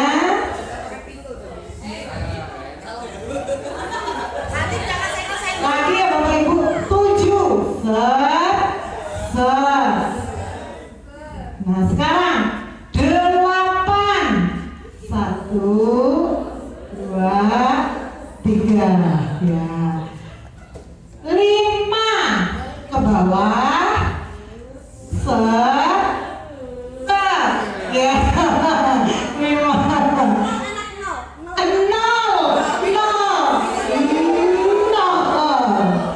6 Bapak Ibu. 6. Yang belum berapa ya? 4.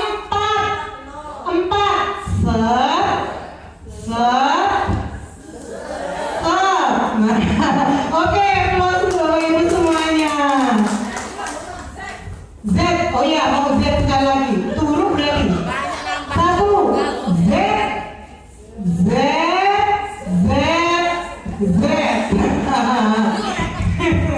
Ya, plus terima kasih Bapak Ibu. Lumayan agak keringetan sedikit dan agak rileks. Baik, alhamdulillah untuk yang terkait dengan hukuman konsekuensi berarti kita sudah bisa memahami perbedaannya ya Bapak Ibu, yang harus sama-sama kita terapkan secara bertahap dan mungkin dipahamkan ke anak bedanya antara hukuman dengan konsekuensi. Nah kemudian Bapak Ibu di sini mungkin saya naik saja. Nah realita yang banyak terjadi adalah bila ada seseorang berbuat salah pada Anda, ketika mereka menawarkan sebuah tindakan untuk memperbaiki kesalahan, kemungkinan besar jawaban Anda adalah akan menolak semua tawaran itu dan akan bilang, tidak usahlah, tidak apa-apa, sudah lupakan saja.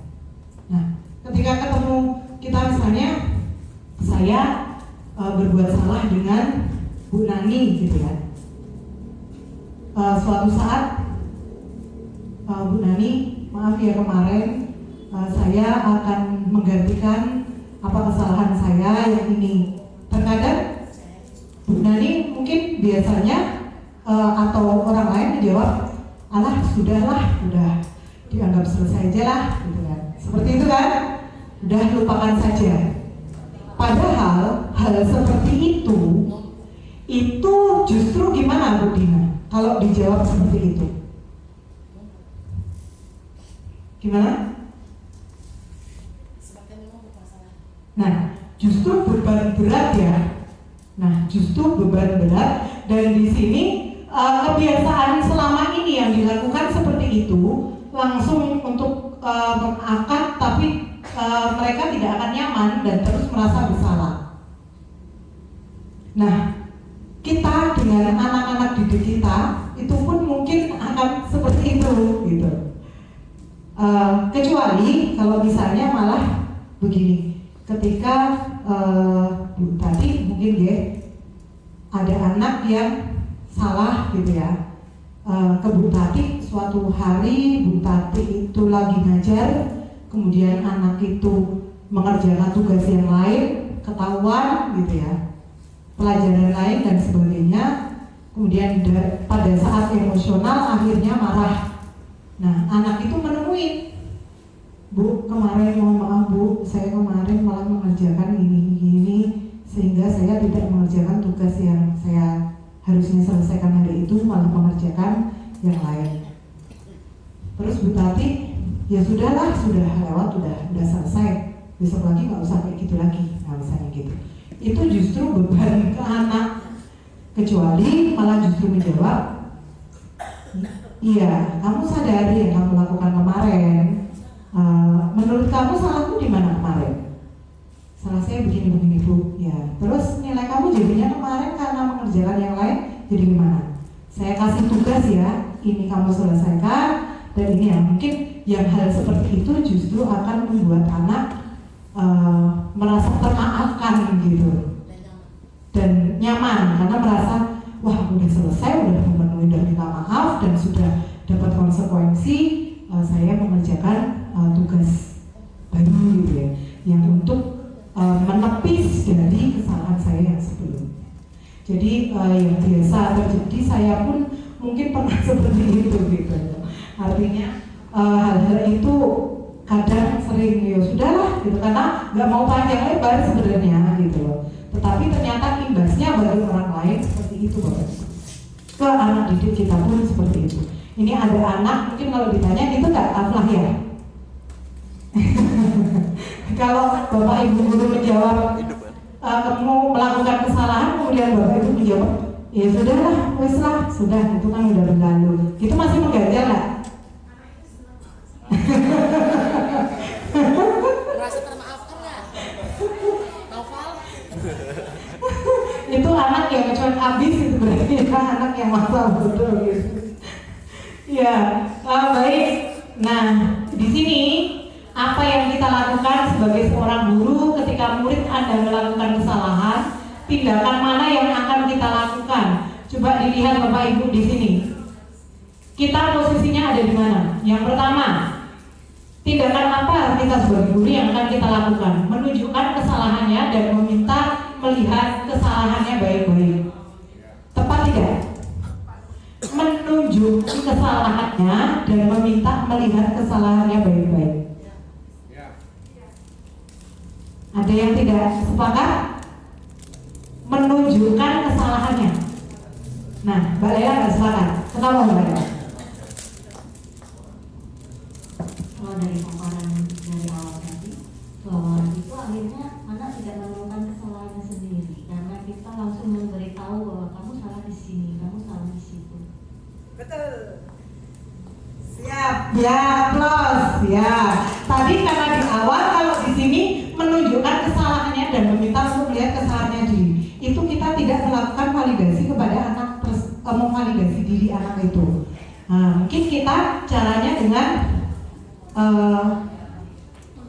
menggali biar dia ngomong. Tadi emangnya kamu melakukan kesalahan apa? Gini Bu. Itu manfaatnya baik atau tidak untuk kamu? Oh ternyata gini Bu. Nah itu yang tepat. Kemudian yang kedua, mengatakan kamu seharusnya tahu bagaimana kamu seharusnya bertindak. Itu kita sebagai apa itu? Kamu harusnya tahu kamu harus bertindak apa gitu. Tepat atau tidak? Ya, jelas ya. Tidak tepat kalau ini jelas. Kita sebagai penghukum itu sudah. Kemudian yang kedua, mengingatkan murid Anda akan kesalahannya yang sama di waktu sebelumnya. Mengungkit masa lalu yang sudah selesai itu juga tidak tepat. Kemudian bertanya padanya, kenapa kamu melakukan sesuatu yang harusnya tidak kamu lakukan? Ini gimana Bapak Ibu? Kenapa kamu melakukan sesuatu yang seharusnya tidak kamu lakukan? Itu berarti sudah versi guru sebagai pembuat merasa bersalah, ya kan? Versi kita sebagai pembuat merasa bersalah karena dia langsung ke to the point, nah gitu. Kemudian mengkritik dan mendiamkannya. Nah ini posisi kita sebagai ya. Ya. Jadi kalau kita melakukan tindakan di atas, mungkin kita akan membuat murid kita merasa menjadi anak yang gagal, Bapak Ibu. Jadi pertanyaannya, sebaiknya respon kita terhadap murid yang kita lakukan atas kesalahan tadi yang sudah kita sama-sama share, sama-sama diskusikan tadi, Bapak Ibu. Nah, sekarang kita masuk yang terakhir, ini mungkin terkait dengan segitiga restitusi. Ini ya kaitannya dengan hukuman tadi, konsekuensi tadi, penghargaan tadi, gitu kan? Artinya penghargaan tidak semuanya untuk penghargaan itu justru baik, gitu. Tetapi penghargaan juga bisa menjadikan diri atau apa ya? Ada yang ada di diri kita itu ketergantungan terhadap iming-iming yang diberikan, bukan karena kesadaran diri bahwa saya harus berbuat seperti ini karena memang kebutuhan saya pribadi, gitu. Bukan karena unsur eksternal. Nah, di sini restitusi adalah proses menciptakan kondisi bagi murid untuk memperbaiki kesalahan mereka sehingga mereka bisa kembali pada kelompok mereka dengan karakter yang lebih kuat. Restitusi juga merupakan proses kolaboratif yang mengajarkan murid untuk mencari solusi untuk masalah mereka dan membantu murid berpikir tentang orang seperti apa mereka ingin menjadi apa dan bagaimana mereka harus memperlakukan orang lain. Nah, restitusi ini Bapak Ibu yang menjadi solusi yang harus kita terapkan Bapak Ibu. Ketika tadi kita sudah membahas hukuman, penghargaan, kemudian konsekuensi dan lain sebagainya, restitusi inilah yang akan bisa mengembalikan peserta didik atas kesalahan dia. Nah, di sini untuk restitusi itu ada 9 ciri Bapak Ibu. 9 ciri dari ciri-ciri restitusi yang pertama, bukan untuk menebus kesalahan, namun untuk belajar dari kesalahan. Itu yang pertama, dan itu yang sangat penting gitu. Jadi ketika anak sadar salah, itu bukan karena anak tidak mengulangi karena takut, tetapi karena akan belajar dari kesalahan tersebut. Nah, kemudian yang kedua, memperbaiki hubungan. Justru kalau sebuah hukuman itu akan menjauhkan kita dengan murid nantinya.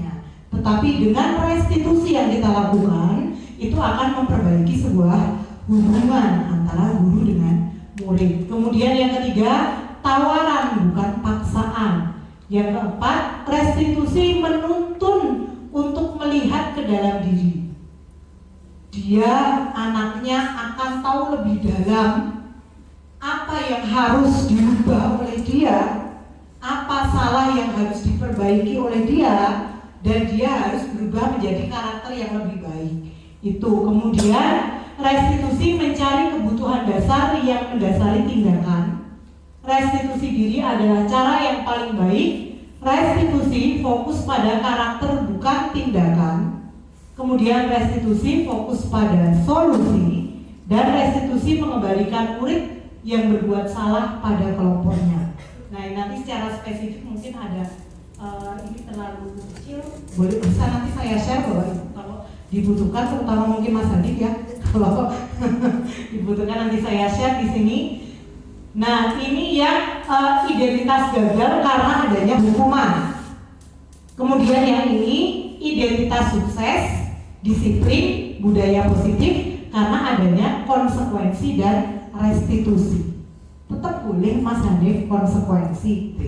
Artinya mungkin lompat pagar di dalam tatib ditulis kembali gitu ya, atau mungkin sudah ya. Nah itu bisa, artinya konsekuensi dan restitusi ini yang merupakan budaya positif yang harus memang kita terapkan. Sementara hukuman adalah identitas yang gagal karena sesuatu hal yang justru tidak akan membentuk atau membuat karakter anak menjadi lebih baik, hukuman itu. Nah, kemudian di sini Bapak Ibu, salah satu dari segitiga restitusi mungkin saya bahas yang segitiga restitusi dulu, biar lebih ini sebelum ke keyakinan kelas nanti terakhir, biar berkelanjutan.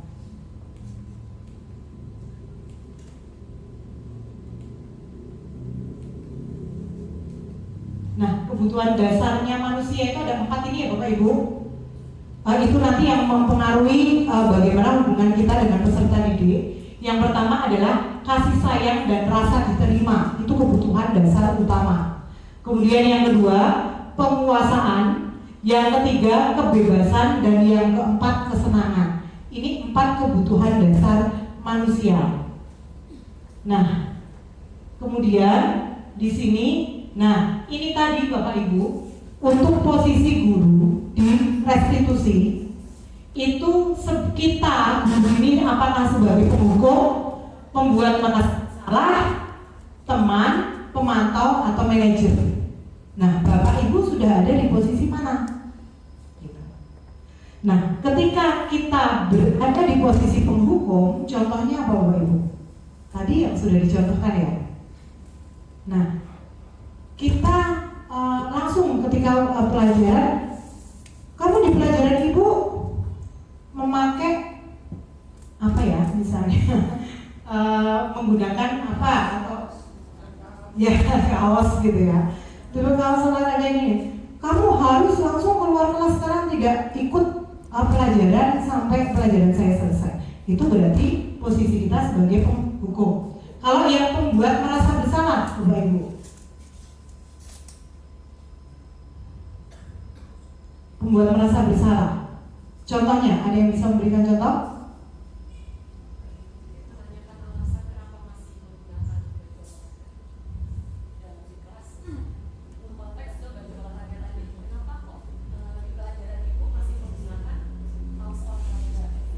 Oh, dengan kata kenapa? Oh ya, dengan kata tanya. Contohnya misalnya, ya. Boleh, ada lagi yang lebih ini, mungkin begini ya Bu bahasanya ya. Ini kan pelajaran matematika. Kok yo kamu pakai baju olahraga? Kenapa melakukan itu? Gitu ya. Nah, itu memang itu membuat merasa bersalah. Bahwa anak itu langsung tak, wah saya udah itu bener ini, saya udah jadi benar-benar udah saya salah gitu, membuat merasa bersalah. Kemudian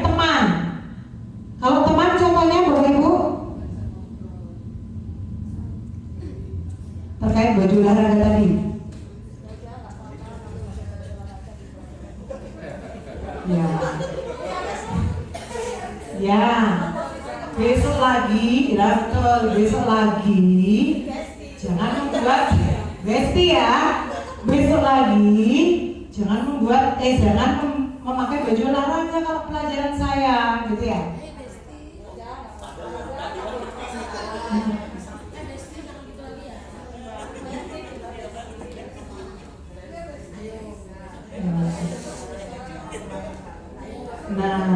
Nah, iya, itu Besti. Boleh sekarang nggak apa-apa, tapi besok jangan lagi ya. Nah, itu sebagai teman, pemantau. Contoh pemantau Bapak Ibu. Pak Bairus mungkin.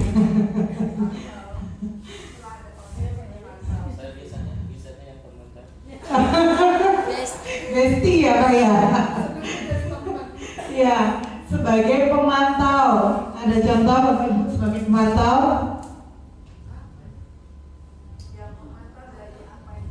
Mandor.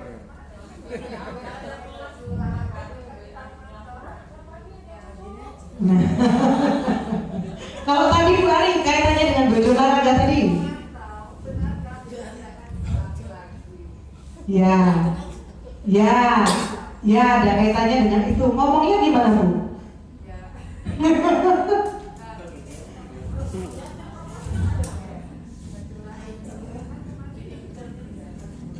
Ya, betul sekali. Ya betul. Jadi posisi pemantau lebih ke hanya melihat itu kan nggak benar anak itu gitu ya. Tetapi dia lebih ke ya, loh kok dipakai kok baju olahraganya kan ini pelajaran ini gitu. Ya, kok dipakai lagi ini kan pelajarannya sudah lain dan kemarin ya kayak gitu. Nah kalau manajer Bapak Ibu, nah ini manajer artinya kalau kita dulu sebagai manajer itu bisa memunculkan evaluasi anak itu melakukan evaluasi diri sendiri, gitu. Jadi kita hanya sebagai seorang manajer. Nah, baju olahraganya masih dipakai ya, emang enak ya kalau belajar yang lain pada pakai baju, nah misalnya gitu. Iya Bu, tadi belum ini. Kira-kira kalau kamu pakai baju olahraga gitu, habis olahraga keringetan nyaman nggak kamu pakai? Kan gitu ya. Misalnya.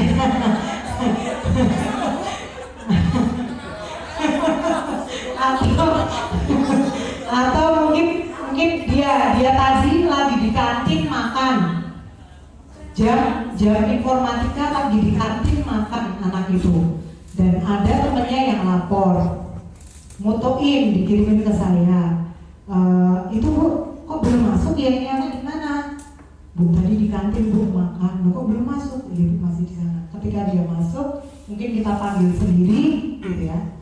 Kemudian kita sebagai manajer, tadi kok pelajaran Ibu kamu nggak ada, kemana? Saya tadi makan Bu, lapar karena pagi nggak sarapan. Oh begitu. Lah kenapa kok nggak sarapan? Ya karena saya bangunnya terlambat Bu, buru-buru. Ya terus dia akhirnya cerita, lah menurut kamu itu kamu rugi nggak seperti itu? Dia bakalan cerita, iya. Iya Bu, saya jadi ketinggalan materi informatika dan saya tadi salahnya pada saat makan saya tidak melihat jam kalau sudah masuk. Oh berarti ada nggak angan-angan atau gagasan apa kira-kira supaya yang menurut kamu tidak bermanfaat ini, tidak bermanfaat merugikan kamu ini akan terulang lagi, kira-kira ada nggak gitu? Ada Bu, saya harus bangun pagi supaya saya bisa sarapan dan saya tidak terlambat masuk kelas karena makan. Nah, itu menggantilah intinya kita sebagai manajer itu Bapak Ibu. Dia akan ngakuin hal-hal yang Jadi pertanyaannya itu pertanyaan yang menggali, memvalidasi dulu, kemudian baru mengorek gagasan dia yang akan dia lakukan itu apa, gitu. Nah ini tadi penghukum membuat merasa bersalah, ini sudah ya, tadi sudah saya contohkan. Ibu sangat kecewa sekali dengan kamu, lah itu membuat merasa bersalah juga, gitu. Berapa kali Bapak harus memberitahu kamu melakukan pelanggaran dan sekian kali, itu juga membuat merasa bersalah. Nah ini contoh yang teman, kalau bestie ya memang bestie kayak gitulah bestie. Nah contoh ini pemantau Bapak Ibu. Seorang pemantau sangat mengandalkan perhitungan catatan data yang dapat digunakan sebagai bukti atas perilaku seseorang. Posisi ini akan menggunakan stiker, slip catatan, daftar. Posisi pemantau sendiri berawal dari teori stimulus respon yang menunjukkan tanggung jawab guru dalam mengontrol muridnya. Nah, kemudian yang pemantau, nah di sini Bapak Ibu, dia manajer itu harus mempunyai keterampilan ada di posisi teman, ada di posisi pemantau juga, karena ada bukti-bukti yang ada. Kemudian sewaktu-waktu dia akan menggali bagaimana tanggung jawab dan kemandirian anak tersebut. Nah, ini di posisi mana? Nih, apa kita yakin? Apakah kamu meyakininya? Gitu. Jika kamu memperbaiki, hal ini menunjukkan tentang dirimu, rencana apa yang akan kamu perbaiki selanjutnya. Nah, seperti itu. Itu kita sebagai manajer.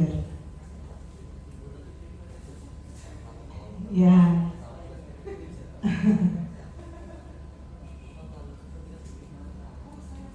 Tadi sudah saya ke, nah ini ke segitiga restitusi Bapak Ibu. Mungkin nanti yang sering melakukan segitiga restitusi kemungkinan guru bimbingan konseling, itu yang sering memanggil anak dan sering melakukan segitiga restitusi. Tetapi saya juga sering melihat Bu Lela di atas gitu ya, manggil anak gitu ya, kemudian anak didudukkan, kemudian suruh cerita apa dan lain sebagainya gitu ya. Nah, ini segitiga restitusi di sini Bapak Ibu, di sini ada validasi kebutuhan, kemudian menanyakan keyakinan dan menstabilkan identitas. Jadi di sini setiap orang itu pasti melakukan kesalahan kan. Jadi ketika anak itu kita panggil, kita stabilkan dulu identitasnya. Kemudian seperti yang tadi contoh Bu, contoh tadi. Jadi kemudian di sini baru menanyakan keyakinannya, kapan kamu mau melakukan perubahan, gitu kan? Kalau memang menurut kamu hal ini merugikan, oh iya, mulai hari ini saya tidak akan mengulanginya Bu, saya akan begini-begini. Nah, begitu. Kemudian di sini untuk validasi kebutuhan tadi itu Bapak Ibu, memvalidasi apa toh sebenarnya ada ini, kamu tentu punya alasan mengapa melakukan itu. Nah, kenapa tadi kok bisa terlambat, gitu kan? Dia akan bercerita. Nah, itu memvalidasi tentang kebutuhannya. Jadi segitiga restitusi ini Mas Hanif, mungkin ketika kita memanggil siswa sebaiknya itu diterapkan ketiganya sampai dia benar-benar selain dia menyadari apa yang dia lakukan, dia akan punya komitmen diri dia akan kapan melakukan perubahan. Kemudian sebagai guru kita juga tidak usah repot-repot teriak-teriak, kamu salah, kamu ini tambah ini gitu kan, biarin dia mengupas. Nah, itu yang disebut dengan segitiga restitusi. Baik, kita kembali ke yang terakhir, keyakinan kelas. Bapak Ibu di kelas sudah membuat keyakinan kelas. Kesepakatan kelas sama keyakinan kelas berbeda. Bedanya di mana? Bedanya di mana Bapak Ibu? Kesepakatan kelas sama keyakinan kelas.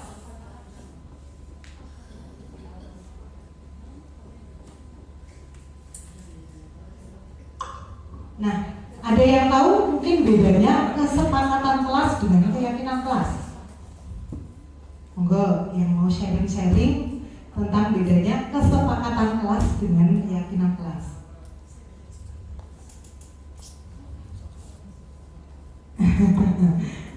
Ada mungkin? Jadi Bapak Ibu, memang sebelumnya itu biasanya kita identik dengan bagaimana membuat kesepakatan kelas bersama gitu ya, yang nanti di kelas disepakati bersama-sama, kita lakukan bersama-sama. Yang melanggar ya itu artinya melanggar dari kesepakatan yang sudah dibuat. Tetapi di sini loh, kok jadi restitusi? Ya, perbedaannya dengan keyakinan kelas dan kesepakatan kelas. Kenapa kok tidak membuat peraturan kelas atau kesepakatan kelas gitu? Bapak Ibu di kelas sudah buat belum Bapak Ibu? Kontrak belajar awal, bentuknya kontrak belajar. Ya, baik, bentuknya kontrak belajar.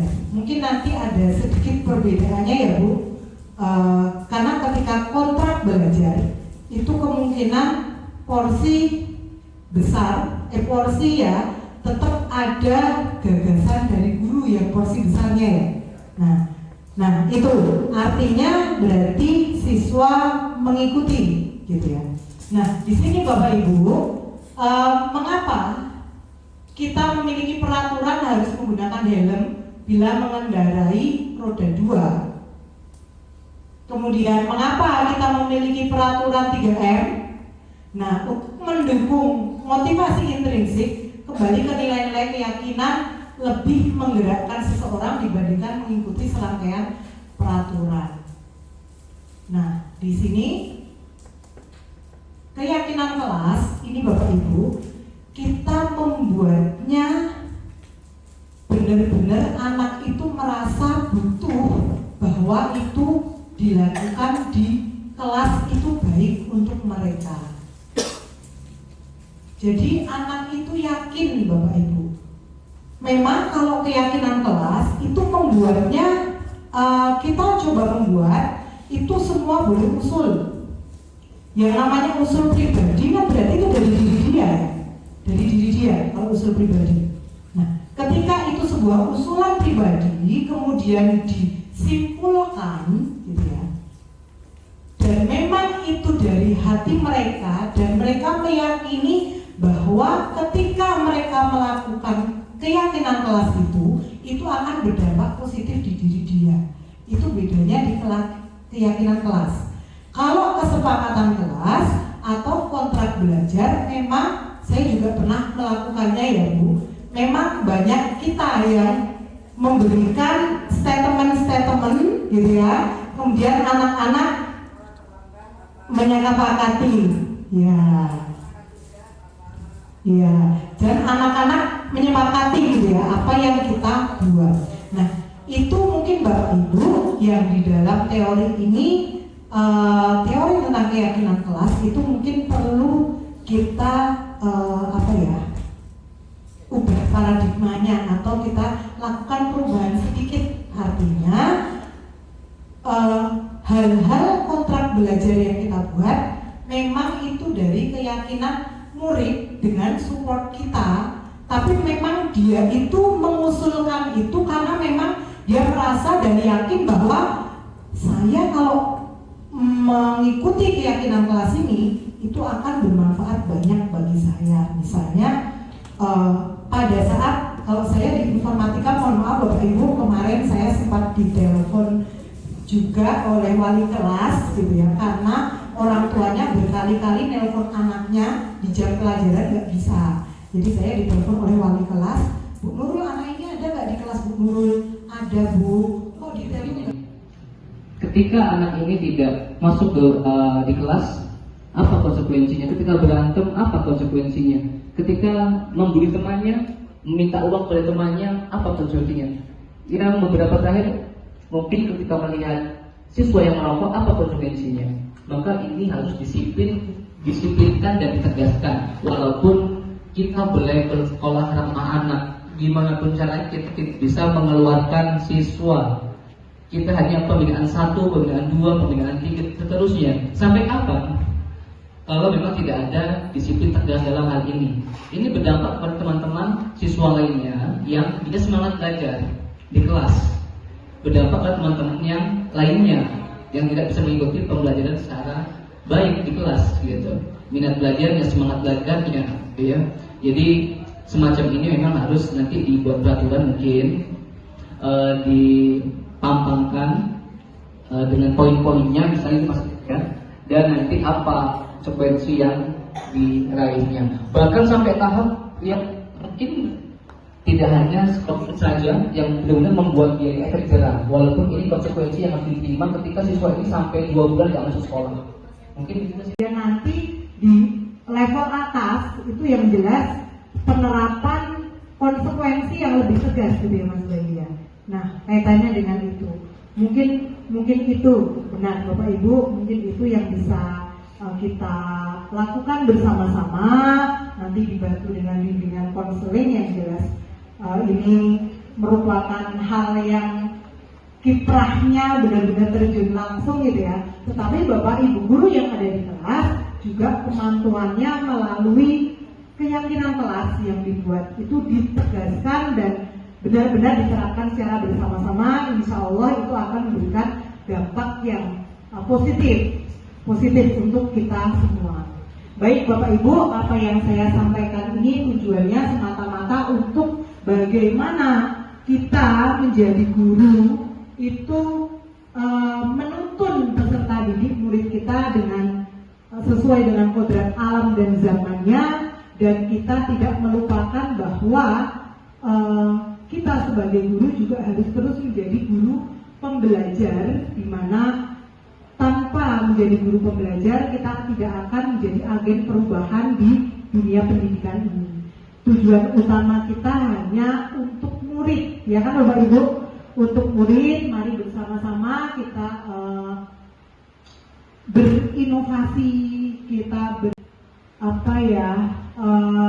bersama-sama untuk menguatkan diri bagaimana belajar terus cara menuntun anak-anak kita yang baik untuk menuju ke hal-hal tujuan pembelajaran tercapai, dan bakat minat peserta didik juga bisa terakomodir. Mungkin itu Bapak Ibu.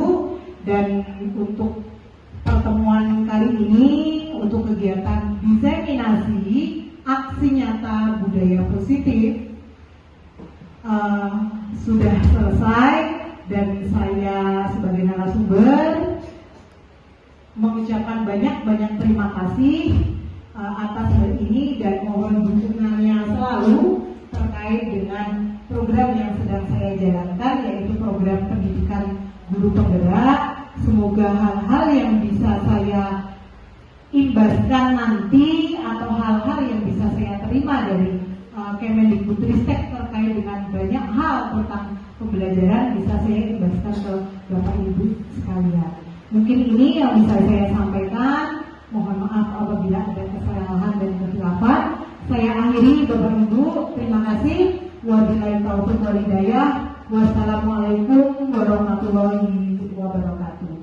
Saya serahkan kembali kepada Bapak Moderator, Bapak Akhir Pak Moko, dipersilakan. Terima kasih Bu Nurul. Kita beri applause dulu kepada Ibu Nurul.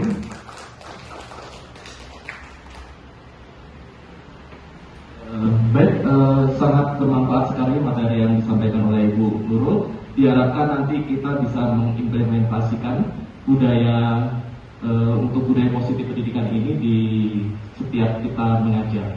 Kemudian karena kita di sini terbatas ya Bapak Ibu, cuma 20 peserta, nanti dimohon juga mendesiminasi juga kepada teman-teman yang tidak dapat hadir di hari ini. Kemudian juga dulu kalau misalnya karena waktu kita terbatas, juga kita minta nanti di luar sana kalau misalnya diperlukan untuk lebih diskusi lagi. Karena kan masih panjang ya Bu, guru penggerak masih banyak materi yang bisa kita share ke teman-teman guru. Oke, demikian acara untuk desiminasi aksi nyata budaya positif pendidik guru penggerak angkatan kelima di SMA Negeri 1 Metro. Kita akhiri dengan membaca lafaz hamdan. Terima kasih. Saya mohon maaf jika ada kata-kata yang salah. Terima kasih atas perhatiannya. Saya akhiri. Wassalamualaikum warahmatullahi wabarakatuh. Demikian paparan terkait dengan aksi nyata modul 1.4 Budaya Positif dari saya, Tri Nurul Fajarotun, calon guru penggerak Angkatan 5. Semoga bermanfaat dan dapat menginspirasi. Salam dan bahagia. Wassalamualaikum warahmatullahi wabarakatuh.